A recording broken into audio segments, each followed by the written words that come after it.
সাহাবা রাদিয়াল্লাহু আনহুম 12 রবিউল আউয়াল কি করতেন, সাহাবা 12 রবিউল আউয়ালে কি করতেন, এটা হলো দেখার বিষয়। সাহাবা ইকরাম 12 রবিউল আউয়ালে রাসূলের ওফাতের কথা মনে করতেন।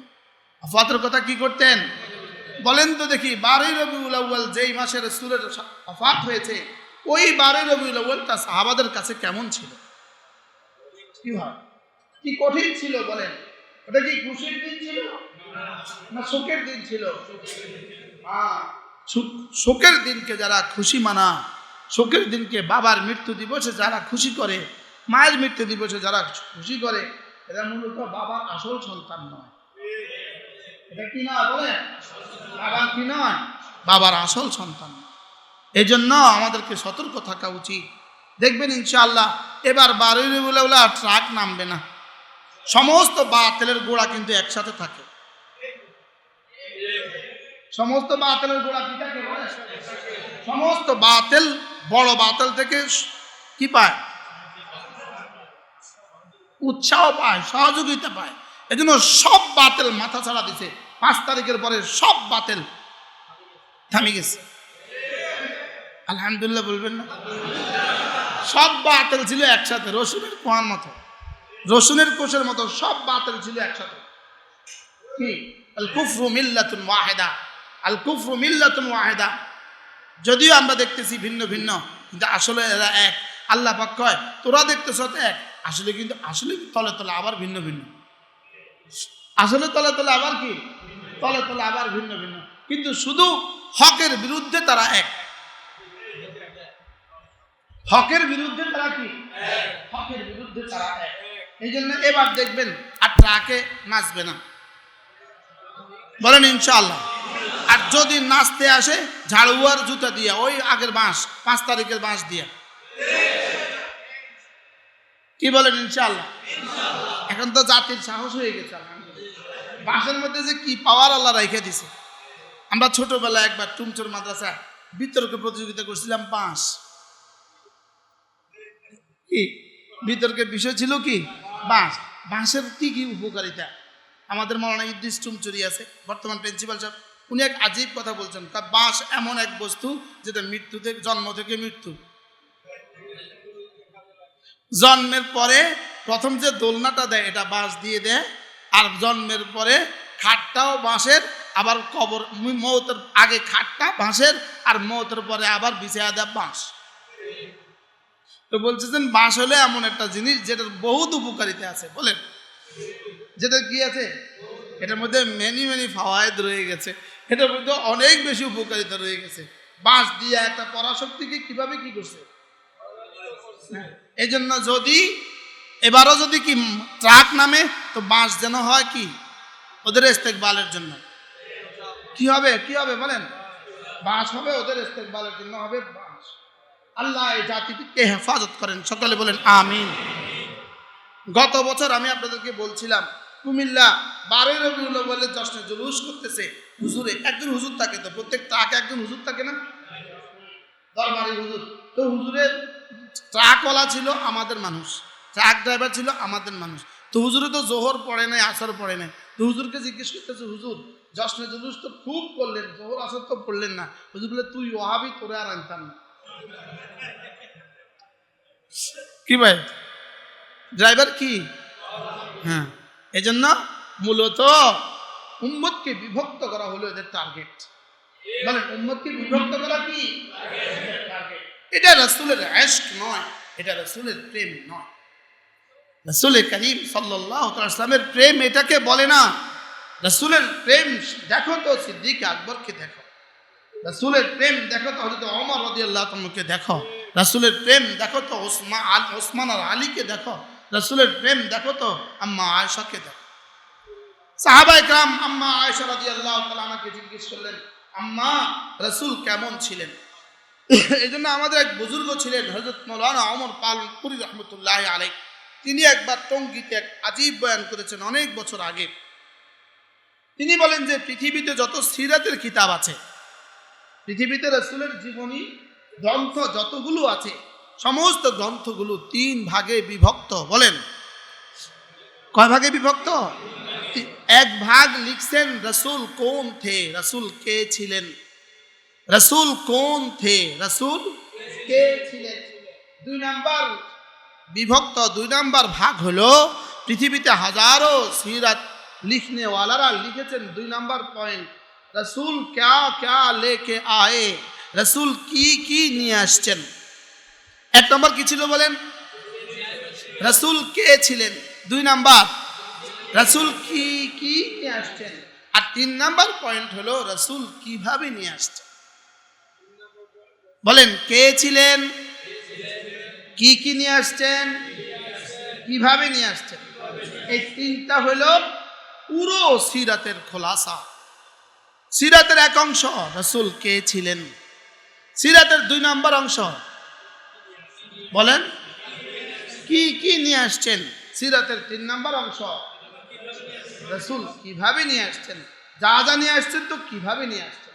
1 নম্বর রসুল কে ছিলেন। তো হযরত মাওলানা আহমদ পালনপুর রহমতুল্লাহ, আমি এই বয়ান পুরোটাই লিখছিলাম তখন, আমার ডায়েরিতে লেখা আছে। হযরত মাওলানা আহমদ পালনপুর রহমতুল্লাহ বলছেন 1 নাম্বার প্রশ্নের উত্তর রসুল কে ছিলেন। উত্তর দেন, বলেন। এটার উত্তর আমরা যদি বলতাম, যদি আমাদেরকে লিখতে দিত তো আমরা লিখতাম মুহাম্মদ ইবনে আবদুল্লাহ ইবনে আব্দুল মুত্তালিব, এভাবে লিখতাম আমরা। মুহাম্মদ কে ছিলেন, আব্দুল মুত্তালিবের ছেলে, আব্দুল্লাহর সন্তান, আব্দুল্লাহর ছেলে, আমেনার ছেলে, এটা আমরা লিখতাম। আব্দুল মুত্তালিবের নাতি, এটা আমরা লিখতাম, আমরা এব্দুল লিখতাম। লেকিন কোরআনে কারীম রসুল কে ছিলেন এই প্রশ্নের উত্তর কোরআন মুহাম্মদ ইবনে আবদুল্লাহ বলেন নাই। কোরআন এই প্রশ্নের উত্তর দিয়েছেন মুহাম্মাদুর রাসূলুল্লাহ والذين معه أشداء على الكفار رحماء بينهم تراهم ركعا سجدا يبتغون فضلا من الله سيما ورضوانا يبتغون فضلا من الله ورضوانا سيماهم في وجوههم من أثر السجود। বলে আল্লাহ তাআলা মুহাম্মাদের পরিচয় এভাবে দিয়েছে। মুহাম্মদ ইবনে আবদুল্লাহ পরিচয় দেন নাই, আল্লাহ তাআলা পরিচয় দিয়েছেন। আজিজ ভাই একটু জায়গা, মুহাম্মদ ইবনে আবদুল্লাহ এটা পরিচয় দেন নাই, বলকে পরিচয় দিয়েছেন মুহাম্মাদুর রাসূলুল্লাহ। বলেন পরিচয় দিয়েছেন কি, মুহাম্মাদুর রাসূলুল্লাহ সাল্লাল্লাহু তাআলা আলাইহি ওয়াসাল্লাম। মুহাম্মদ ইবনে আবদুল্লাহ এর মধ্যে কোনো পয়গাম নাই, এ আব্দুল্লাহর ছেলে মুহাম্মদ, এর মধ্যে কোনো পয়গাম নাই। লেকিন মুহাম্মাদুর রাসূলুল্লাহর মধ্যে পয়গাম আছে। কি আছে বলেন, পয়গাম আছে। এখানে এখন এই মুহূর্তে ডিসি সাহেব আসলেন, কেউ বলবে না ইনি অমুকের ছেলে অমুক, বুঝলেন নাই কথা, কেউ বলবে অমুকের ছেলে অমুক, কি বলবে, হ্যাঁ আশ্চর্য না। হ্যাঁ এই মুহূর্তে যদি এখানে কোনো মন্ত্রী আসে তা আমরা কি বলবো, মন্ত্রী সাহেব এসছেন। কেউ বলবে অমুকের ছেলে অমুক, তাহলে বোঝা গেছে অমুকের ছেলে অমুক এটা মূল পরিচয় নয়। এটা কি নয় বলেন, এটা মূল পরিচয় নয়। মূল পরিচয় তিনি কে, সুবহানাল্লাহ বলে না। তাহলে ডিসি সাহেব আসছেন, ডিসি সাহেব অমুকের ছেলে অমুক, এটা মূল পরিচয় নয়। ডিসি সাহেব এটা মূল পরিচয়, চেয়ারম্যান সাহেব এটা মূল পরিচয়। আমি কি বুঝাতে পারছি? এখানে একজন ডাক্তার সাহেব আসছেন, আপনারা রুগী নিয়ে আছেন, ডাক্তার সাহেব আসছেন, আপনারা বলবেন এখন ও রাশেদ বিন খালেদ আসছে, কি বলবেন, ডাক্তার সাহেব আছে। আল্লাহ তাআলা বলেন মুহাম্মদ ইবনে আবদুল্লাহ, এটা বলার মধ্যে কোনো কামাল নাই, এটা বলার মধ্যে কোনো পূর্ণতা নাই। হ্যাঁ মুহাম্মাদুর রাসূলুল্লাহ সাল্লাল্লাহু আলাইহি ওয়াসাল্লাম। তাইলে সমস্ত সিরাতের কিতাব 3টা অধ্যায়ে বিভক্ত, সমস্ত সিরাতের কিতাব 3 বিষয়ের উপরে লেখা হয়েছে। মুহাম্মদ মান হুয়া মুহাম্মদ, মুহাম্মদ কোন ছিলেন, মুহাম্মদ কি কোন ছিলেন, কে ছিলেন। 2 নম্বর মা জা বিহি মুহাম্মদ, মুহাম্মদ কি নিয়ে এসেছেন। 3 নম্বর ফাকাইফা জা বিহি মা জা বিহি মুহাম্মদ, রাসূল যা নিয়ে আসছেন কিভাবে নিয়ে আসছেন। 3 প্রশ্নের উত্তরের প্রতিটা প্রশ্নের উত্তর যদি আল্লাহ তাআলা আমার পড়া থেকে আমি বলতে হয়, একটা প্রশ্নের উত্তর 12 জুমা লাগবে, 12 জুমা। কাজী আয়াজ কিতাবুশ শিফা, কাজী আয়াজ আলাইহির রহমার এক কিতাব কিতাবুশ শিফা ফি হুকুকিল মুস্তাফা, মুহাম্মদুর রাসূলুল্লাহর হক সম্পর্কে লিখেছেন কাজী আয়াজ। সিরাতের উপরে মহা সুন্দর কিতাব। আর রাহিকুল মাখতুম সিরাতের উপরে মহা সুন্দর কিতাব। অসংখ্য সিরাতের কিতাব মোতালার পরে আমাদের সামনে আলহামদুলিল্লাহ যে কথাগুলো সুস্পষ্ট হয়েছে, এটা হলো রাসূল করিম সাল্লাল্লাহু আলাইহি ওয়াসাল্লাম কে ছিলেন? মুহাম্মদুর রাসূলুল্লাহ। এটাই এর জবাব। মুহাম্মদ আল্লাহ তাআলার রাসূল ছিলেন, মুহাম্মদ আল্লাহ তাআলার রাসূল ছিলেন। আর রাসূল হওয়ার জন্য যত গুণ প্রয়োজন ছিল, সোয়া লাখ আম্বিয়া আলাইহিস সালামকে রব্বে করিম যত যোগ্যতা দিয়েছেন, মুহাম্মদ ইবনে আব্দুল্লাহ মুহাম্মদুর রাসূলুল্লাহকে তার সবটা একসাথে দিয়েছেন। কি হয়? অতএব এক শব্দ, যেমন ধরেন আমরা কোনো মুফাসসির কোনো মুহাদ্দিস কখনো ওয়াজ করার সময় এটা বলে না আল্লামা আবু বকর বলেছেন। শুনছেন কোনোদিন? বুঝেন না? মুফাসসিরে কোরআন ওমর ফারুক বলেছেন, শুনছেন কোনোদিন? এখানে আল্লামা বলতে হয় না, এখানে মুহাদ্দিস বলতে হয় না, এখানে মুফাসসির বলতে হয় না, সাহাবাদের ক্ষেত্রে কিছুই বলতে হয় না। বলে মানে কিছু বলতে হয় না কেন? ইনাকে মুফাসসির বলি, ওনাকে মুহাদ্দিস বলি, ওনাকে দাঈ বলি, সাহাবাদের সামনে কিছুই বলতে হয় না। সাহাবী সাহাবী এক শব্দ, সমস্ত গুণের আধার। এজন্য নতুন করে কিছু কি বলতে হয় না। তুমি মুফাসসির, সারা পৃথিবীর সব মুফাসসিরের মুফাসসির সিদ্দিক আকবর, তাকে আবার কি মুফাসসির বলবা তুমি? ঠিক তেমনি ভাবে মুহাম্মাদুর রাসূলুল্লাহ, মুহাম্মাদুর রাসূলুল্লাহ। একটা নাম, শুধু একটা নাম মুহাম্মদ, যে নামে রব পৃথিবীর আর কোনো বাচ্চার নাম রাখেন নাই। আহমদ নামে কোনো মানুষের নাম রব পৃথিবীর জীবনে কোনোদিন কাউকে রাখতে দেন নাই। সুবহানাল্লাহ বলেন। হ্যাঁ, আজীব না? নামটাকেও রব সংরক্ষণ করেছেন, নামটাকেও রব সংরক্ষণ করেছেন। এই নাম পৃথিবীর আর কাউকে রাখতে দেন নাই। আদম থেকে মুহাম্মদুর রাসূলুল্লাহ পর্যন্ত এই নাম পৃথিবীর আর কারো ছিল না। পৃথিবীতে এক প্রথম নাম মুহাম্মদ, পৃথিবীতে এক প্রথম নাম আহমদ। এই নাম আব্দুল মুত্তালিবের কলিজায় রব কেমনে ঢালছেন? রব ঢেলে দিয়েছেন, রব ঢেলে দিয়েছেন। দাদা রাখছেন না, বাবা কি ছিল? বাবা তো ছিল না, দাদা রাখছেন না। মুহাম্মদুর রাসূলুল্লাহ, তো রব প্রথম প্রশ্নের উত্তর দিয়েছেন মুহাম্মদুর রাসূলুল্লাহ। মুহাম্মদ কেমন ছিলেন? আল্লাহ রাসূল। মুহাম্মদ কে ছিলেন বলেন? মুহাম্মদ কে ছিলেন? এখন আল্লাহর রাসূল মুহাম্মদ, আল্লাহ রাসূল মুহাম্মদ আল্লাহ রাসূল হয়েছেন 12 রবিউল আউয়ালে, প্রথম দিন না 40 বছর পরে? কি কি কি 40 বছর বয়সে না জন্মের প্রথম দিন? 40 বছর বয়সে। বলেন কি? তাইলে বোঝা গেছে রিসালাতের জিন্দেগি 40 বছর পর থেকে। আর মুহাম্মদ ইবনে আব্দুল্লাহর জিন্দেগি আগের 40 বছর। আগের 40 বছরের সাথে উম্মতের শরীয়তের কোনো সম্পর্ক নাই। আর পরের 23 বছরের প্রতিটা মুহূর্ত উম্মতের জীবনের সাথে সম্পর্ক। কি পরের প্রতিটা মুহূর্ত উম্মতের কি? এই দিন হঠাৎ আমার একটা বারবার একটা কথা মনে আসে, আজকের এই সময়েও পৃথিবীর এত টেকনোলজির এই সময়ে, পৃথিবীর এত উন্নতির এই সময়, বলুন তো দেখি সারা পৃথিবীতে সবচেয়ে বেশি কোন নাম উচ্চারিত হয়? সুবহানাল্লাহ বলেন। কোন নাম উচ্চারিত হয়? আমাদের এই দেশের হিন্দুরা তাদের দেবতাদের নাম কয়বার বলে ডেলি? কয়বার বলে? না বলে না, বুঝে না, নাম জানেও না। কি নাম জানবে কোত্থেকে? এগুলোর নাম নাই তো। যা নাম দিতেছে সব ভুয়া, বুঝেন না? ইসকনের সময়ও শেষ, আপনারা ডরাইয়েন না। ডরান কে আপনারা? ডরাইতেছে। বললাম না সমস্ত বাতিল একসাথে ছিল। বলেন কি বলছি? সমস্ত বাতিলের উৎস ছিল, উৎস। সমস্ত বাতিলের কি ছিল? উৎস।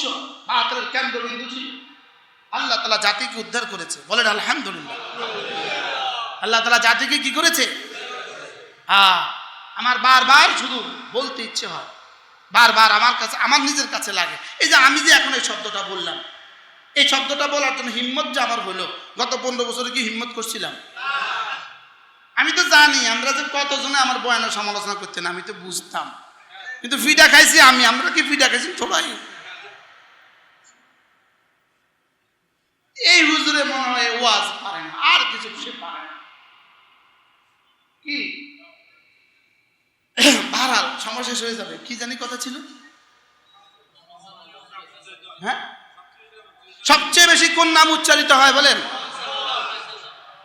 কালিমু মে আজামে, কালিমার মধ্যে আজানের মধ্যে আমি না নামে মুহাম্মদ, মুহাম্মাদের নাম সেট করে দিয়েছি।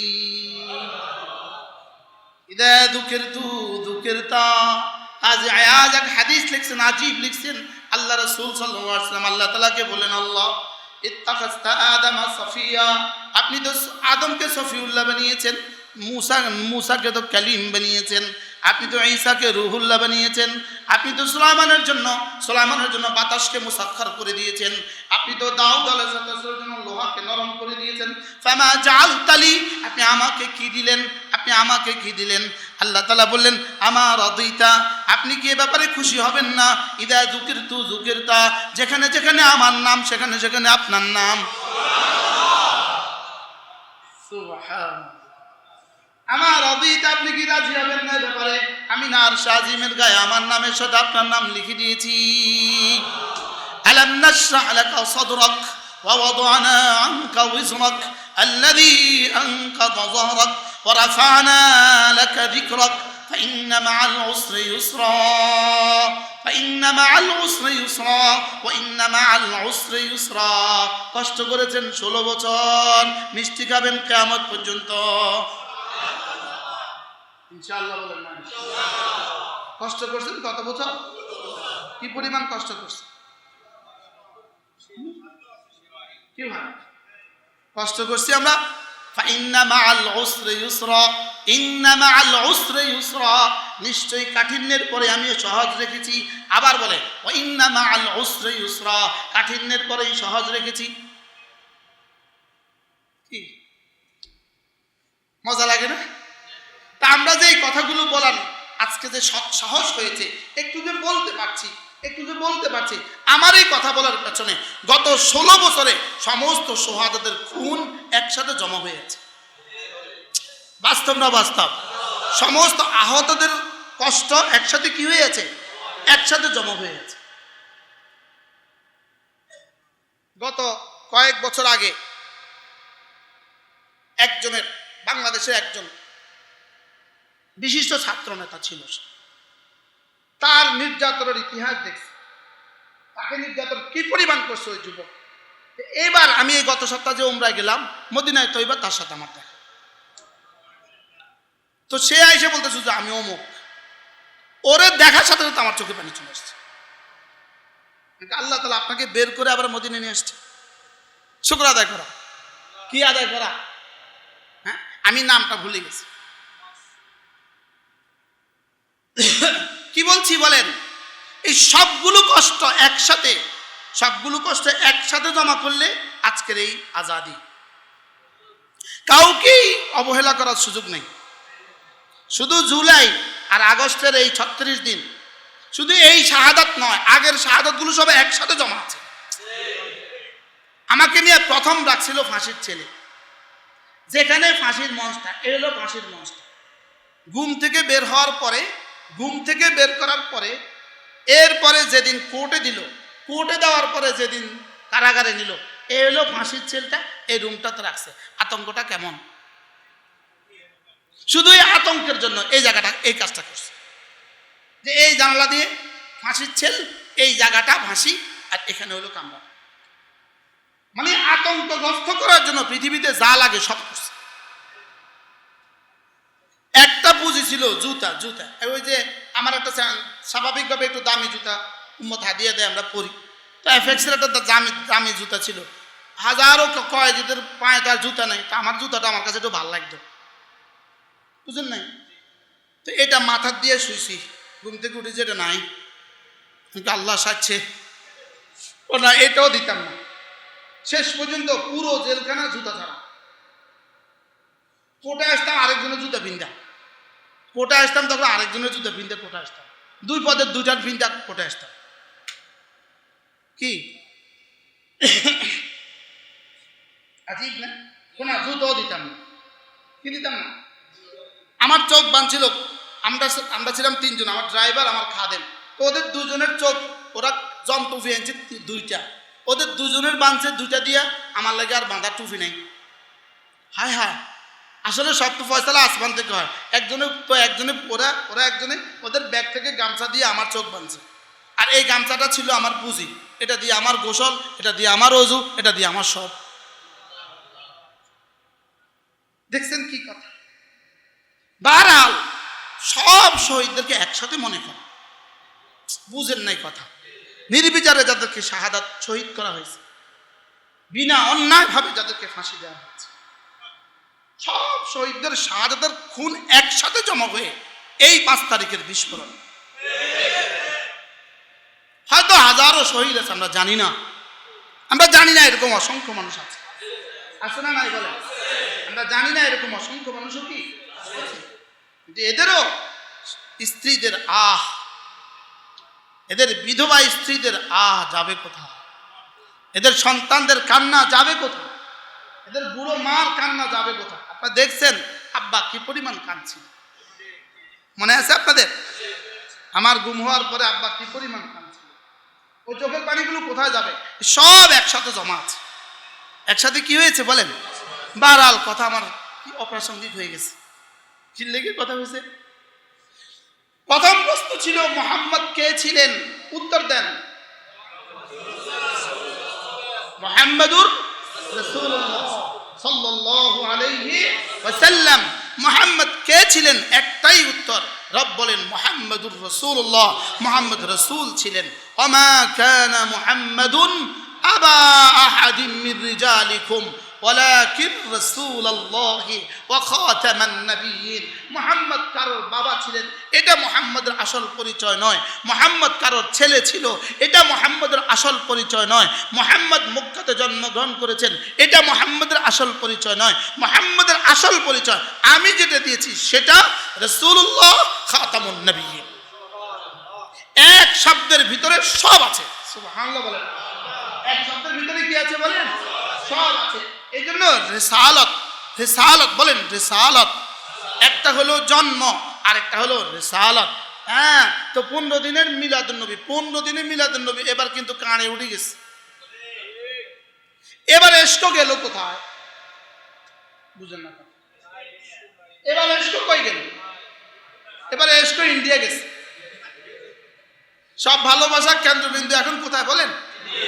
ইন্ডিয়া। ইন্ডিয়া যে কি বিভাগে আছে আল্লাহই জানে। কি ভাই, সারা জীবন আমরা 15টা বছর স্লোগান দিছিলাম, বাংলা সাইডে ভারত যা। আমরা এটা আল্লাহ এমনি কবুল করলো কি? বারহাল তাইলে বুঝা গেছে এই প্রেম আসল প্রেম নয়। এটা ছিল মেকি ভালোবাসা, এটা ছিল ধোকা। বলেন, এটা ছিল কি বলেন? যদি ইসলাম থাকে তো ইসলাম তো সবসময় থাকে। কোন পরিস্থিতিতে আমরা জুমা ছাড়ি না। কি বলেন? কোন পরিস্থিতিতে আমরা কি ছাড়ি না? জুমা ছাড়ি না। তাহলে আমরা মিলাদুন্নবী যদি ইবাদত হয়, তাহলে এবার ছাড়লেন কেন? এবার ছাড়তেছেন কেন? জশ্নে জুলুস যদি হয় তো এবারও পারলে করেন না। আল্লাহ আমাদের সবাইকে বুঝ দান করেন। তাহলে 1 নম্বর প্রশ্ন কি বলেন? উত্তর কি? আর যিনি রাসূল হন তিনি সব গুণওয়ালা হন। যিনি রাসূল হন তিনি কি হন? যিনি সাহাবী হন তিনি সব গুণওয়ালা হন। এটাকে আর আল্লামা বলতে হয় না, এটাকে আর কি মুহাদ্দিস বলতে হয় না, এটাকে আর নতুন করে মুফতি বলতে হয় না। তাহলে রাসূল মুহাম্মাদুর রাসূলুল্লাহ, রাসূল কে ছিলেন? আল্লাহ রাসূল ছিলেন। মুহাম্মদ আল্লাহ রাসূল ছিলেন। মুহাম্মদ কে ছিলেন? এজন্য উতিতু ইলমাল আউয়ালিন ওয়াল আখিরিন। আল্লাহ রাসূল বলেন আমাকে কি কি দেওয়া হয়েছে জানো? আমাকে কি কি দেওয়া হয়েছে জানো? উতিতু ইলমাল আউয়ালিন ওয়াল আখিরিন। আদম থেকে ঈসা আলাইহিস সালাম পর্যন্ত 100 লাখ নবীকে যা যা দেওয়া হয়েছে আমাকে তার সবটা দেওয়া হয়েছে। হযরত আদমের সাফাই আমাকে দেওয়া হয়েছে, নূহের কান্না আমাকে দেওয়া হয়েছে, ইব্রাহিমের খল্লত আমাকে দেওয়া হয়েছে, হযরত কালিমের কালামও আমাকে দেওয়া হয়েছে, ঈসার কি ঈসা ফুদিলে মুর্দা জিন্দা হয়ে যেত, এটাও আমাকে দেওয়া হয়েছে, সব আমাকে দেওয়া হয়েছে। এত কিছু দিয়েও এবার আল্লাহ তাআলা কি বলেন, ওয়ামা উতিতুম মিনাল ইলমি ইল্লা কালিলা, ওয়ামা উতিতুম মিনাল ইলমি ইল্লা কালিলা। এত কিছু দেওয়া সত্ত্বেও আমার খাজানা যা রয়ে গেছে সেটা থেকে আপনাকে আমি অল্পই দিয়েছি। কি ভাই, কে কাকে অল্প দিয়েছে? অল্প কদ্দুর? সব নবীদের সবটা বলেন, লেকিন আল্লাহর খাজানার কদ্দুর? এখন যদি কেউ বলে আল্লাহর দান খাজারে দিয়ে আল্লাহ গেছে গায়েব হইয়া,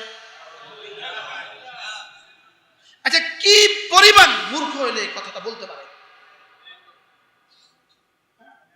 খাজা শব্দের অর্থ কি জানেন? খাজা শব্দের অর্থ জনাব। খাজা শব্দের বাংলা অর্থ কি? উর্দু ফার্সিতে এই জনাবকে কি বলে? যে আমরা বলে জনাব বসেন, ও ওখানে ওরা কি বলে খাজা সাহেব বল যাইয়ে, জি বনা বসেন, বুঝলেন না? হ্যাঁ, এক নমরুদ পয়দা হুয়া, এটা উর্দু। কি কি কইতাম, খালি কত কথা মনে হইয়া যায়। এক নমরুদ ছিল বাংলাদেশে, ওই নমরুদ বাংলাদেশের বেতনে 1,60,00,000 করে প্রতি মাসে বেতন নিত। কত বেতন নিত বলেন? 1 কোটি। আরে ওয়াজ বন্ধ করে নি, কথা কেউ করতো না, চোখ ঘুরাইয়েন না, কেউ চোখ ঘুরাইয়েন না। 1,60,00,000 প্রতি মাসে বেতন বাংলাদেশ থেকে ওনার জন্য প্রেরণ করা হতো। কি করা হতো বলেন? ওনার জন্য প্রেরণ করা হতো বাংলাদেশ থেকে প্রতি মাসে 1,60,00,000। একটা আমেরিকার প্রেসিডেন্টের বেতন ছিল 1,60,00,000। কুয়েতের পৃথিবীর সবচেয়ে দামি মুদ্রা কোন দেশের? কুয়েতের প্রেসিডেন্টের বেতন আছে 1,60,00,000। আর আমাদের কি পরিমাণ গুণধর হইলে, কি পরিমাণ গুণী একটা মানুষ হইলে, কত বড় নমরুদ হইলে এত বড় বেতন হয়। কি ভাই, কারণ কি বলে জানেন? কারণ কি বলে জানেন? কারণটা তো প্রতি মুহূর্তে ধসিয়ে দেওয়া হচ্ছে। কারণের শাস্তি কি? হাত্তা ইয়াতাজালজাল ইলা ইয়াউমিল কিয়ামাহ। কারণ প্রতি মুহূর্তে নিচের দিকে চলে যাচ্ছে। তো কারণ কি বলে জানেন? আমারে নিচের দিকে, ফেরেশতারা কয় আমারে এত নিচের দিকে দাও কা, আমার সম্পদ যা ছিল সব আমার ছিল, এটা আমি কামাইছি। এতে কয় আমি আমার যোগ্যতা দিয়ে কামাইছি, আলা ইলমিন। কারণ বলছিল আমি আমার যোগ্যতা দিয়ে কামিয়েছি। কারণের যোগ্যতা দিয়ে যে সম্পদ কামাইছে, ওই সম্পদ যদি আজকের পৃথিবীতে কোরআন আবার নাজিল হইতো, আমগো সালমান এফ রহমানের 1 সপ্তাহের সূরা টাকা কারণের সম্পদকে 1000 বার পিছাইব। যদি কোরআন এখন নাজিল হতো, তাদের নামে নতুন করে কোরআন সূরা নাজিল হতো।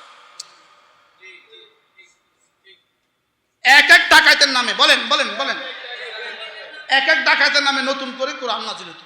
কিন্তু আমি যে কারণের কথা কইছিলাম, কারণ মাল নিয়ে অহংকার করছিল, আমি এখন ওটারে উদ্র করে দিলাম, মানসুখ করে দিলাম, নতুন আয়াত ধরো। এদের চেয়ে বড় ডাকাতি পৃথিবীতে আর কে করছে বলেন? পুরো পৃথিবীতে এক একটা নজির স্থাপন, নজির দেখান যে এর মোকাবেলা আরেকজন মানুষ এত বড় ডাকাতি করছে।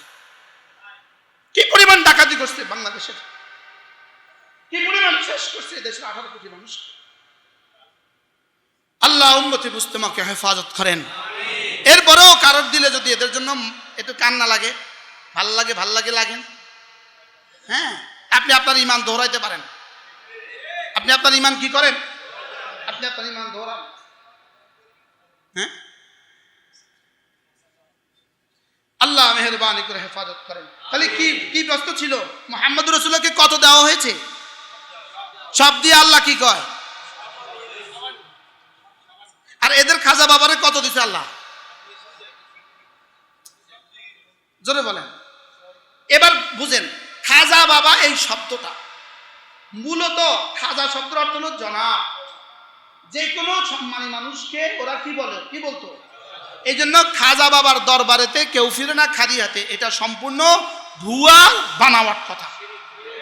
কেউ ফিরে না খালি হাতে, এটা যেমন বানাওয়াট, খাজা খাজা এই শব্দও বানাওয়াট। আসলে কেউ নাই, দরগার পেছনে আসলে কেউ নাই, আসলে কেউ নাই। বলেন কি নাই? বলেন আসলে কি নাই? আসলে কেউ নাই।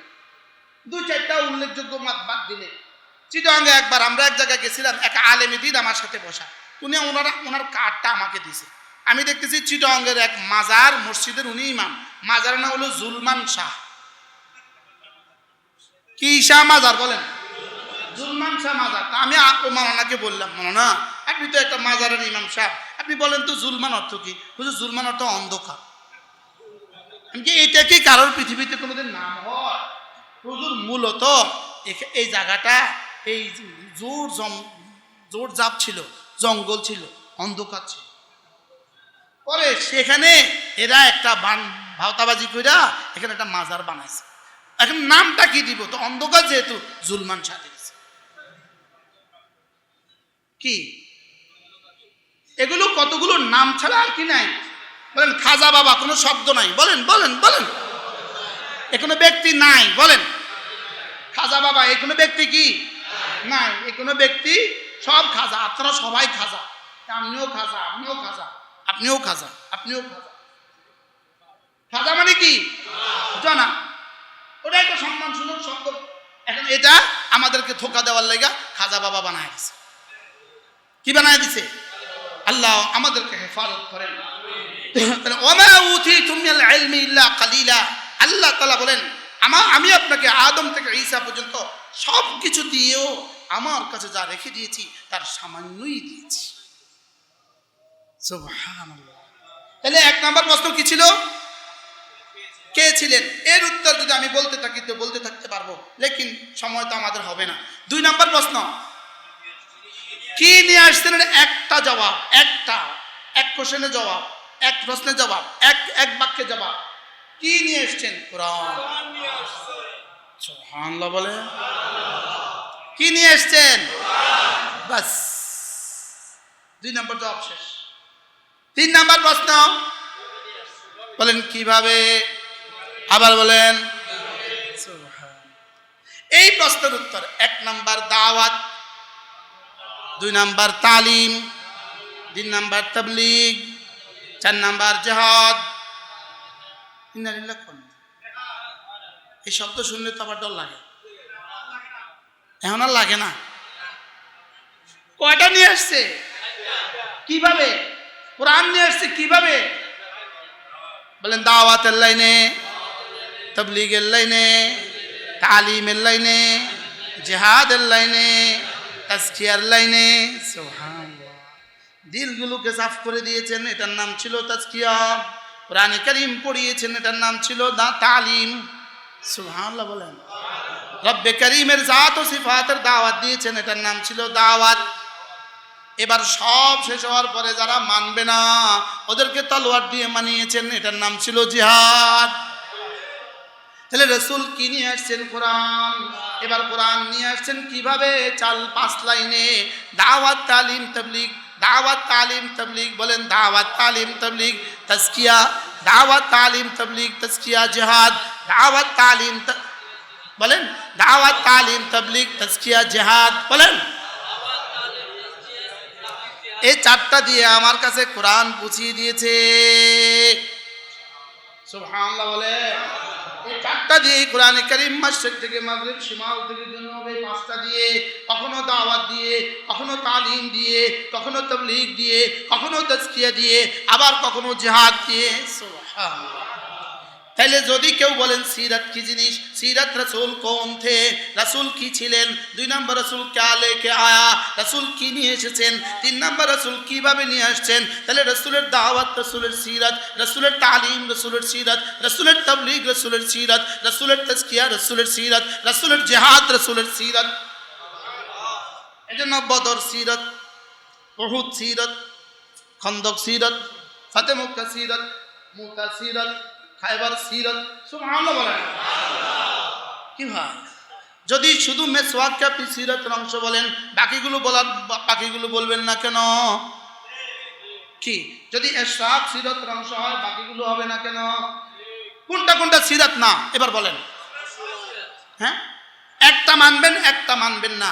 আপনি আর পূর্ণাঙ্গ আশিকে রাসূল হলেন না, পূর্ণাঙ্গ কি হলেন না, আশিকে রাসূল হলেন না।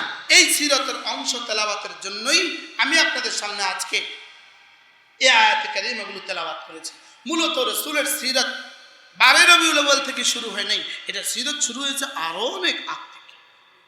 কি, ইব্রাহিম আলাইহিস সালাম যখন বাইতুল্লাহ বানালেন, হযরত ইসমাঈলকে সঙ্গে নিয়ে আল্লাহ তাআলা বললেন, ইব্রাহিম তুমি আমার ঘর বানিয়েছো তোমার ছেলেকে সঙ্গে নিয়ে, মাংনা তেরা কাম দেনা মেরা কাম, তুমি আমার কাছে যা চাইবা সব দিব। ইস, যদি আমারে এখতিয়ার দিত আমি কইতাম আল্লাহ বাংলাদেশে এমপি বানাই দিও, কারণ বাংলাদেশে এমপির চেয়ে সুবিধাবাদী সুযোগ পৃথিবীর আর কোনো এমপির নাই। কি, আচ্ছা আমেরিকাতে যে 4 বছর পরে 2 জন আইলো, কে কে ভাগছে? কোন এমপি ভাইকে বাংলাদেশে আয়া পড়ছে? পৃথিবীর কোন কোন এমপি নির্বাচনের পরে দ্বিতীয় নির্বাচনে ফেল করলে অথবা নির্বাচন না করলে ভাইগা যায়? আমরা পালাবো না, পালাবো কোথায়? মির্জা ফখরুলের বাড়িতে গিয়ে উঠবো? এখন কোথায় তিনি? আমরা পালাবো না, আমরা পালাবো না, বলেন আমরা কি করবো না? আচ্ছা পালাতে হবে কেন? এমপি তো দরকার বাংলাদেশের জন্য। ইউনিয়ন পরিষদের চেয়ারম্যান ছাড়া ইউনিয়ন হবে কিভাবে? উপজেলা পরিষদের চেয়ারম্যান ছাড়া উপজেলা চলবে কিভাবে? এমপি ছাড়া দেশ চলবে কিভাবে? তো 5 বছর পরে পালাবেন কেন? বুঝে নাই? তাহলে বুঝা গেছে যদি কেউ চুরি করে সে আবারও পালাবে। বুঝে নাই? কোন কোন দেশের এমপি মন্ত্রীরা পালানোর ইতিহাস আছে? এটা কি, এখানে কি আসলেই পালাতে হবে? এখানে আসলেই পালাতে হবে? এমপি হইলেই পালাতে হবে? এখন তো এমপি হইতে ডরও লাগে, আবার যদি পালান লাগে। কি, এটা কি, আসলেই পালাতে হবে কেন? আমেরিকার কোন কোন এমপি পালাইছে? একবার ত্রিপুরা গেছিলাম মাহফিলে, তো যাওয়ার পথে একজন চেয়ারম্যান আমাকে রিসিভ করছে, ইউনিয়ন পরিষদের চেয়ারম্যান আমাদেরকে রিসিভ করছে। বর্ডার থেকে উনি যখন নেয়, উনি আমাদেরকে রিসিভ করতে আসছে সাইকেলে করে। কিসে চলে আসছে? আমাদের জন্য একটা গাড়ি নিয়ে আসছে, 72 বছর আগের গাড়ি, একটা প্রাইভেট কার আমাদের জন্য নিয়ে আসছে ভাঙাচুরা, আর উনি আসছে সাইকেলে করে। কিসে করে? আচ্ছা যাক, এবার চেয়ারম্যান সাহেবের বাড়িতে নিয়ে আমাদের করেছে একটা মাটির ঘর,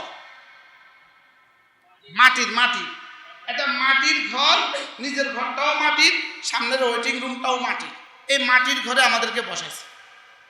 কি, তো এই বেটা চেয়ারম্যানই করে ভাগ্য কবে জীবনে? বুঝলেন না? ওই বেটা মাটির ঘর থেকে যদি এখানে এবার গুলশানে 10 তলা বাড়ি বানায় তো ভাগবে না কেন?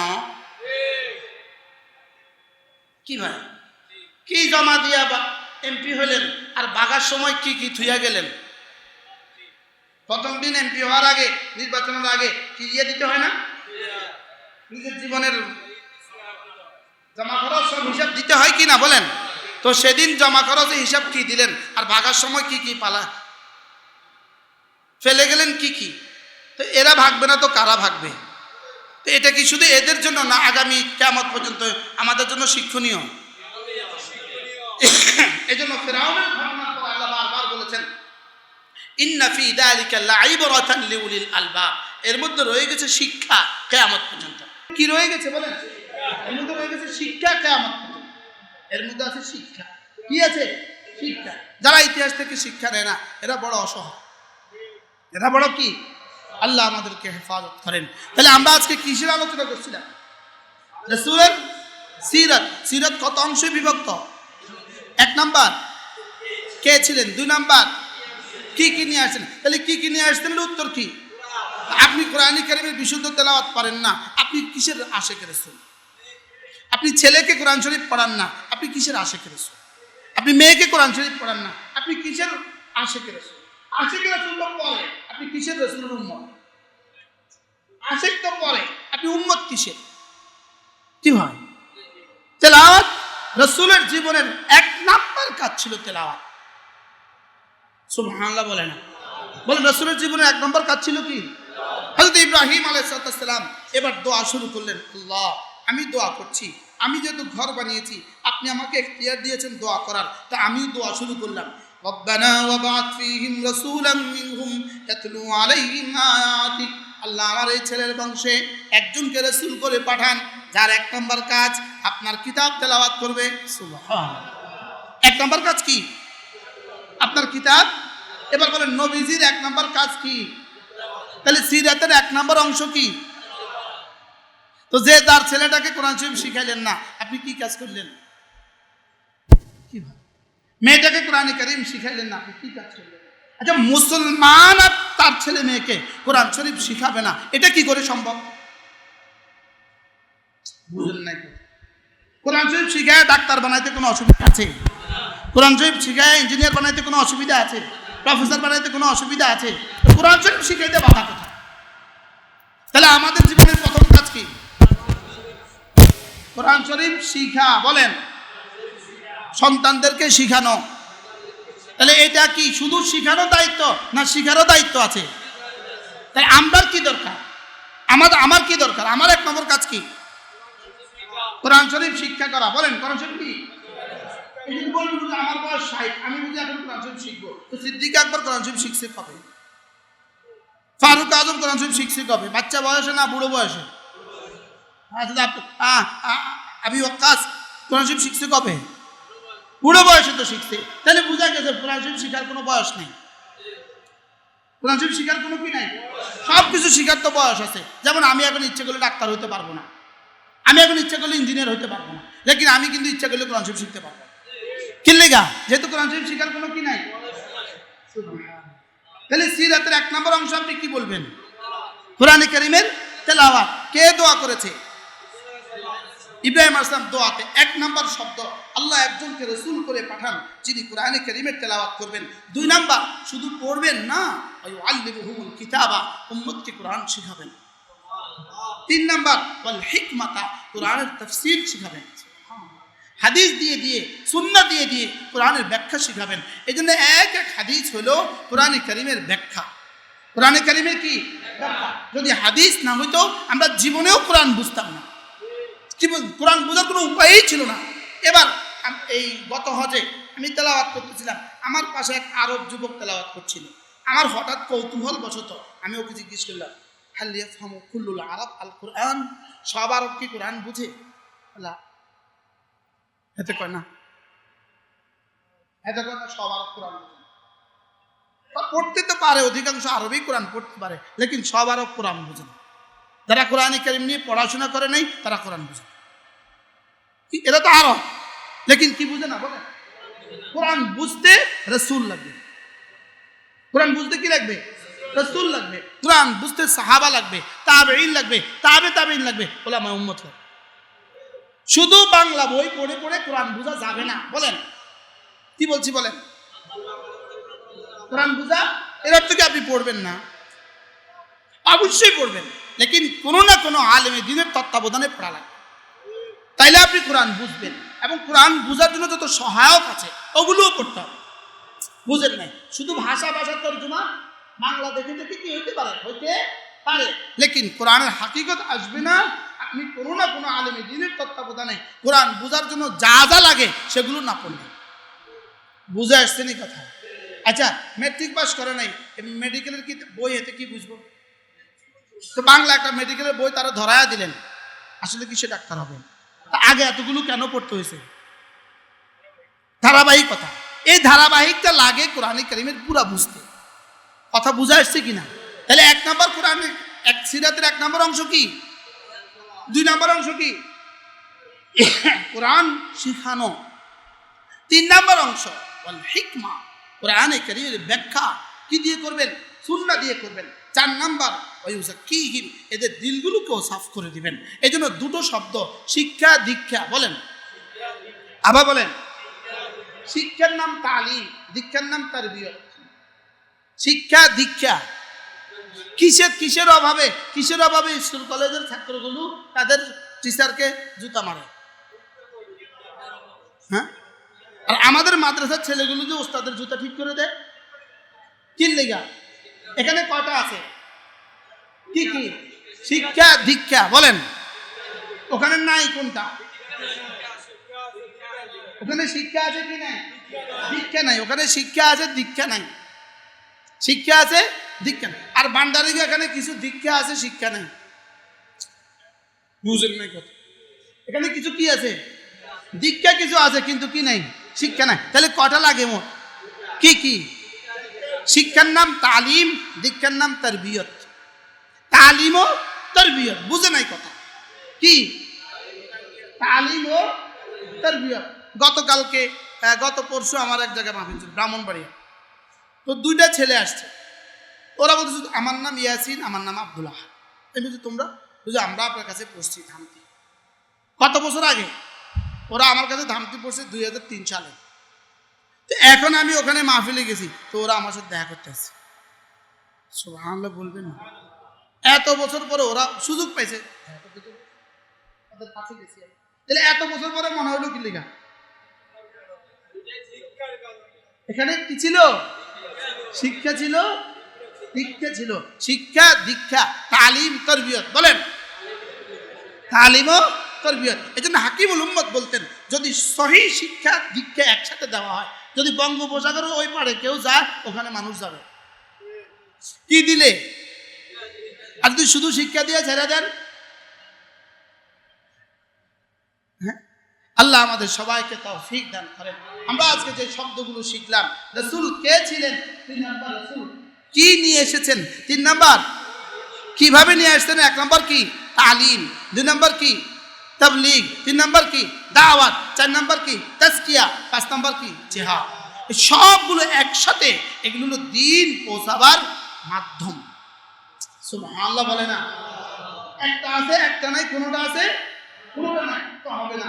ব্যক্তি জীবনকেও সাজানো, সমাজ জীবনও সাজানো, রাষ্ট্রও সাজানো, অর্থনীতিও সাজানো। আল্লাহ যদি কোনোদিন আল্লাহ আমাদেরকে তৌফিক দিয়ে দেয়, ইনশাআল্লাহ আমরা কেউ বিদেশি বাড়ি বানাবো না। কি বলেন? হ্যাঁ ইনশাআল্লাহ, কর না ইনশাআল্লাহ? আল্লাহ আমাদের সবাইকে হেফাজত করেন। আল্লাহ এই দেশটাকে সুন্দর করে দেন। আল্লাহ তাআলা কিয়ামত পর্যন্ত এই দেশটাকে সুন্দর করে দেন। সুবহানাল্লাহি ওয়া বিহামদিহি সুবহান